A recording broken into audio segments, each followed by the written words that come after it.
Welcome to another Harry's Hobbies video, where I'm still at work on the Burke filling station from Monroe Models. And I want to show you a little something that I'm going to do. I have on order, as I showed in another video, this little vehicle. I have another one that's on the way that is going to go into kind of a junkyard setting. So we need a small area just specifically for that. And that's going to be right here. Since, you know, this isn't very big, it's going to fit nicely in there. But this is not the vehicle I'll be using. So what I need to do, I've got the fence here and a billboard here. So I want to add another fence line just right here. Not very big, and not something that's going to go all the way around, just in this one little area. So I need to make a fence. And how do we go about doing that? Well, that's pretty simple. We use toothpicks. And what I've done here is, I've already cut some of these off, as you can see right here. I start by taking them like this and getting them kind of lined up a little bit, and I cut the points off, the very tips. And you don't need to be accurate for this, just as long as the tips are cut off. And then I've already made a measurement as to how tall I want it to be, and this one is going to be 9 toothpicks tall.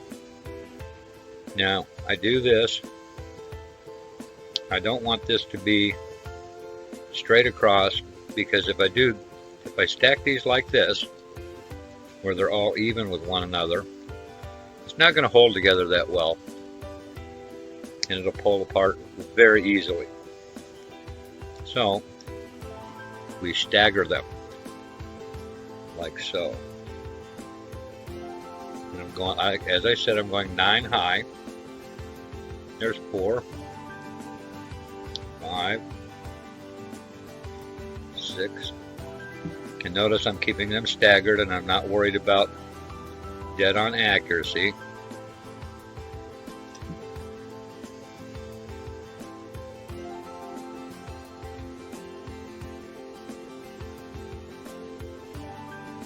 And there's number 9. And then what I do to hold these in place,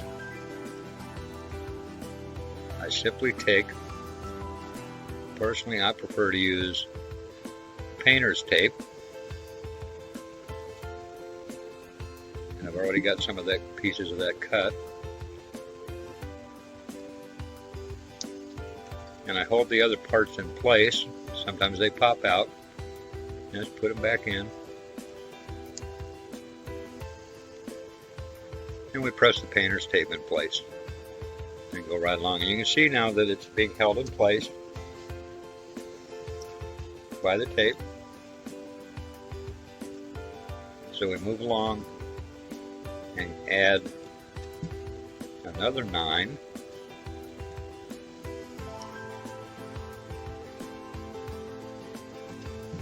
And again, we're not worried about, I'm not going to worry about the gaps, because a lot of older fences do have little holes in them that crop up from age, wear and tear, weather.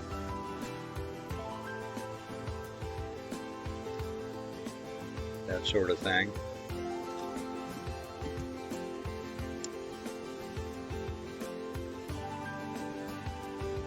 And then I snag another little piece of painter's tape, hold these in place,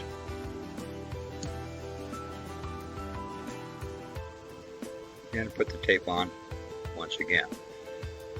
And we just keep working along.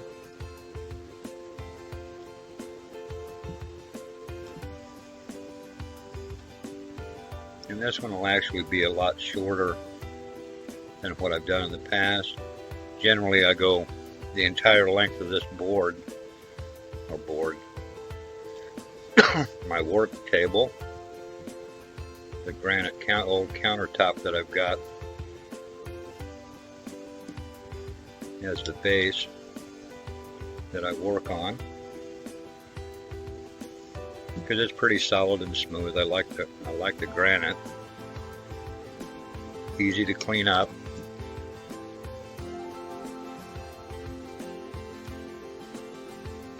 And I just keep going along.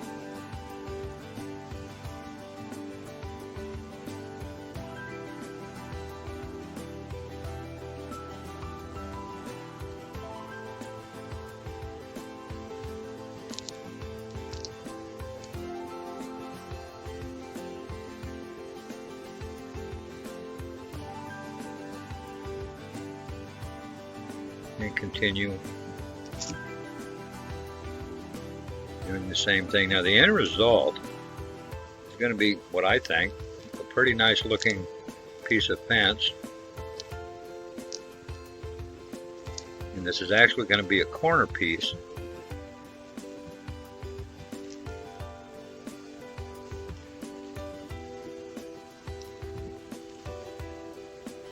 So we'll get to how I'm going to go about doing that. Getting the corner piece to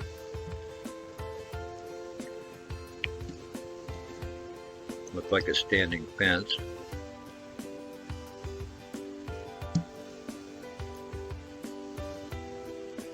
And again, I'm not worried about the gaps that are in the fence here.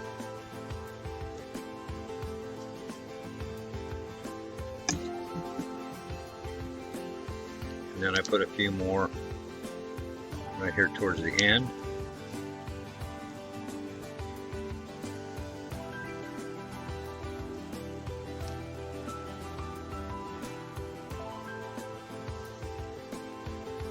And I need to cut just a few more. Most modelers have got toothpicks kind of hanging around. They come in handy for quite a few different things.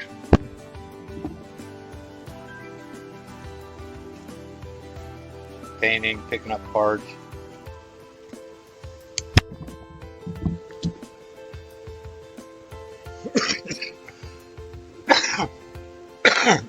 Sorry about that.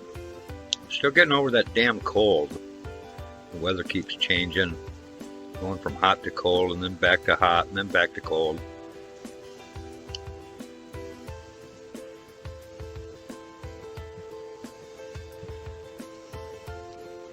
And I put one more piece of tape in here if we get stuff in place.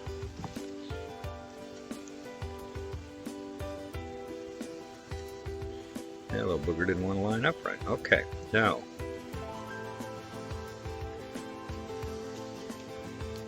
we've got that.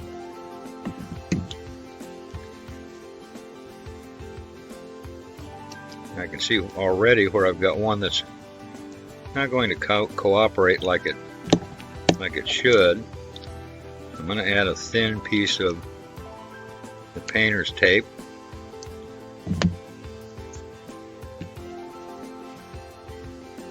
Right here to hold that in place. Okay, now to get these to stay together, obviously, what do we fall back on? Of course, Elmer's glue. Amazing how handy this stuff comes in. You know, just take it and put it along here like this, making sure you have enough.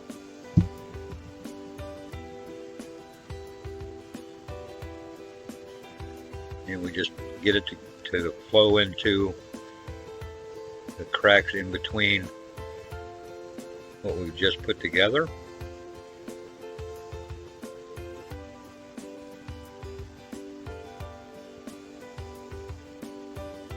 Like so.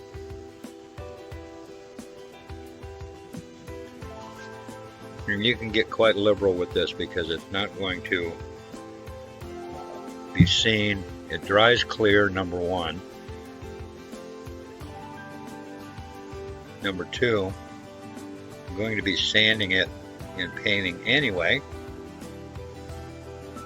and that'll come a little bit later.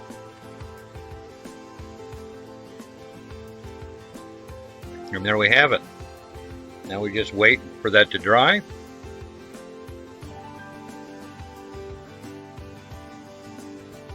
And after that's done, I'll show you the process that I go through to finish it out. Okay, I'm back, and after giving the Elmer's glue ample time to dry, you can see that I've already pulled off the painter's tape that I had holding the piece down, and the glue is probably 99% dry now because I kind of cheated a little bit, but that's neither here nor there. So next, what I want to do is we sand it down, and this is stuck to the table pretty good, and I leave it that way while I sand. The first part is like this, and what I'll do from here is I'll speed the video up once again so I don't bore you to tears, okay?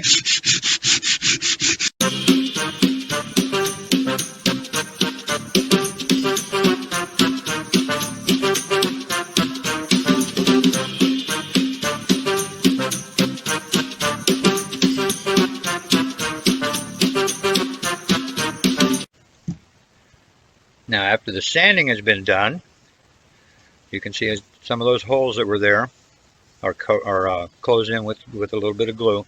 I'm not concerned with that right now, however, so I'm not going to be trimming that out just yet. But since I am only working with two small pieces that are going to fit into this corner here, I need to trim off and get this lined up straight. And to do that, I just simply use snips to get a kind of a straight cut. It doesn't have to be deadly accurate, because remember, I'm looking at making this look like it's been there for a while and used, banged into. So these aren't necessarily deadly accurate cuts. And then I simply put it up here about where I want it to go. And I use a pencil and make a little mark.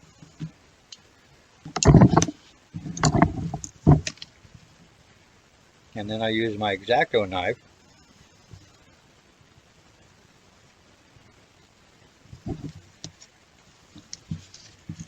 and make kind of a straight cut right along that little pencil mark. Again, accuracy is not an issue with this.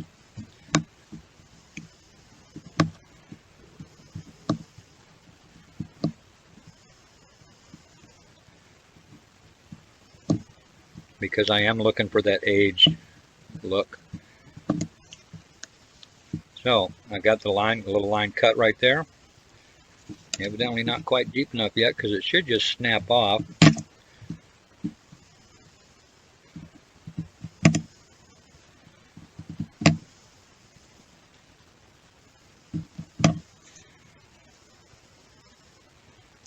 And there we go. And I got a little bit of burring right here. I just break out the sandpaper again. Give it a little bit of a hit. And we have that piece. And then remember, this is going to go as a corner piece. So I'm going to do this. Just going to hold that in place.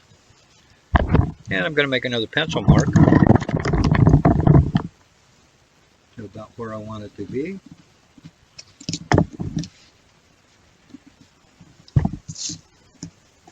And I'm going to cut again.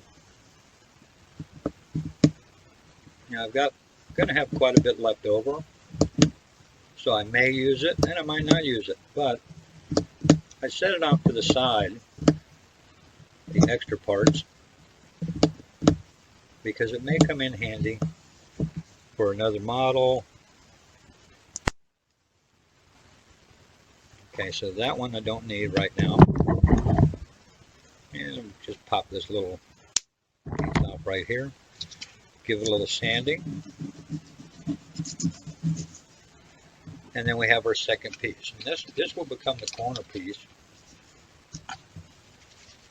for the fit right in there. And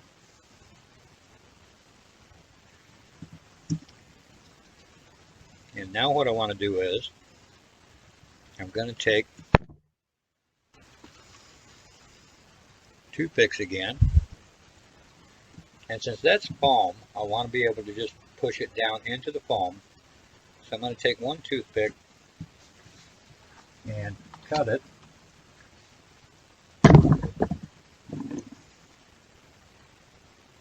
about halfway. Once again, you don't need to be deadly accurate. And we're going to place these like this onto the existing fence. Now there's a couple of ways I can do this, and I think I'm going to go with this as opposed to the hot glue. It just seems to hold a little bit better. I'm going to run a nice little bead of Gorilla Glue right along that edge, and then we're going to spread that out with the toothpick that we're applying to it.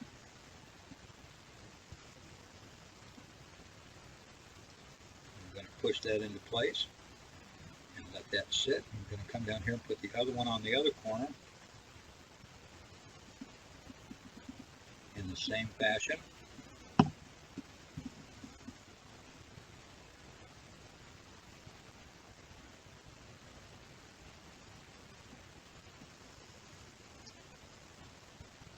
And then for this one, I'm going to put a cross beam in here. It'll sit in an angle like that. So I do want to clean out a couple of these little holes that are sealed in with the glue.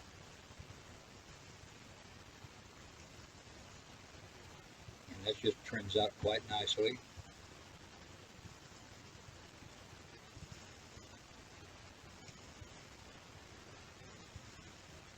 And pretty easy. And to do this, I changed blades and put a new blade in.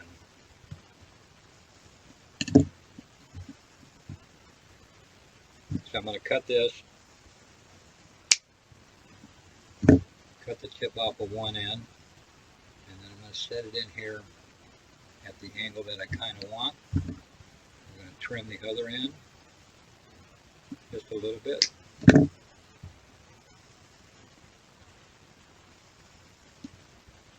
And then I'm going to place this inside the same way. Just use a little bit of the Gorilla Glue.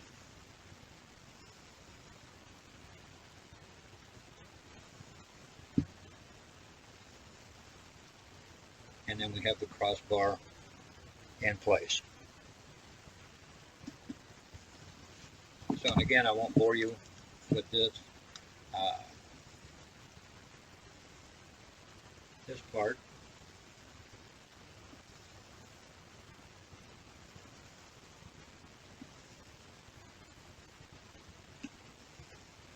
Because it's just a repeat of the second part, of the first part, second part of the first part.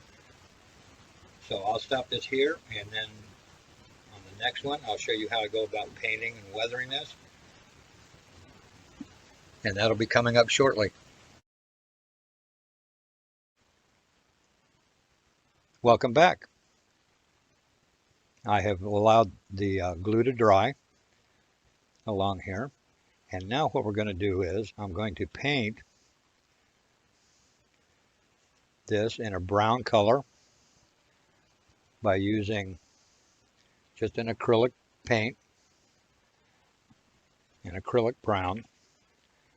And nothing real fancy about this. Any brown from a craft store will work just fine. You can see some of that glooped out right there, and that'll work out okay. So I just apply it liberally.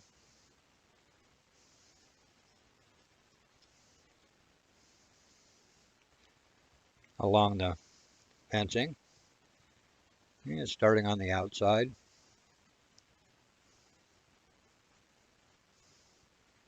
giving it a pretty good coat, making sure you get in between. And cover up any glue residue that's left over.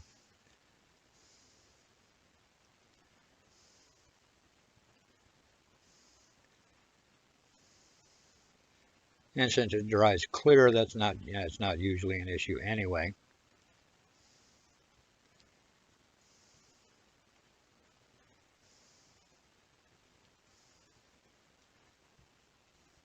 And I brush it liberally, even along the edges.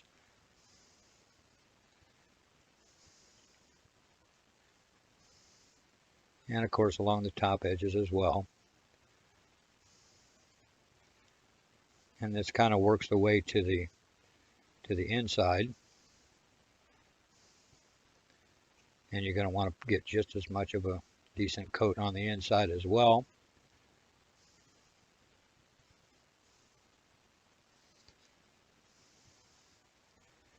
And again, there's no set way to do this. You kind of go with what you're comfortable with and what you may or may not have done in the past. Give it a try. Because if you make a mistake, like with this, since this is going to be weathered out anyway, it's not that big of a deal. If you do happen to get a little gloop in the wrong spot or something like that,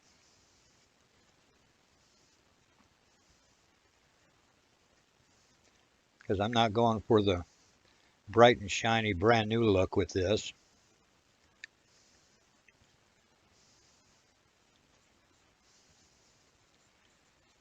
And this paint, these acrylic paints like this, they clean up pretty easy with just a little bit of water.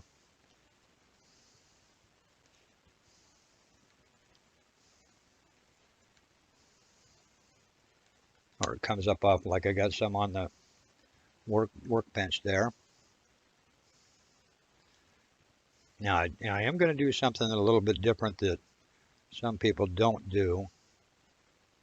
Is while this is still a little bit wet in spots,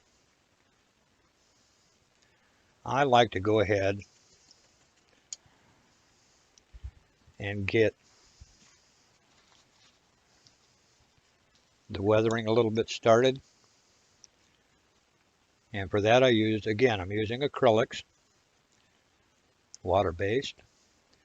And while this is still wet, I'm going to start weathering with some of the black. And this is done by a dry brush technique. You can see how that kind of blends in a little bit better while it's still wet. And once again, there's no right or wrong. Try your own way and see how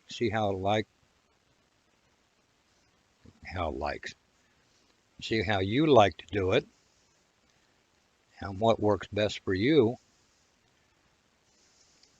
And then I'm going to come on the inside and do the same thing.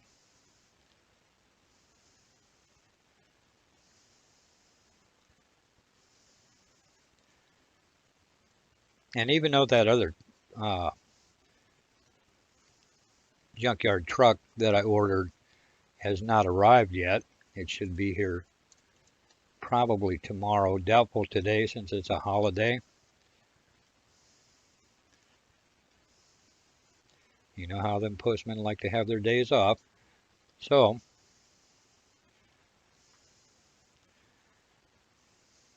and that's how that's done. Rinse our brush out real good.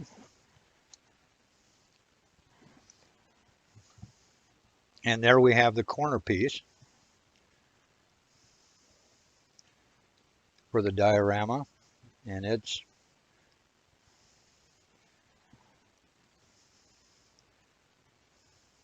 ready to be installed.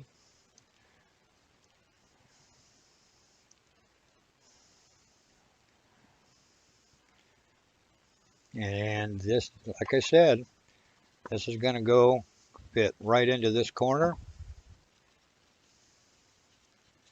right in here, and we won't mess with that until it gets good and dry.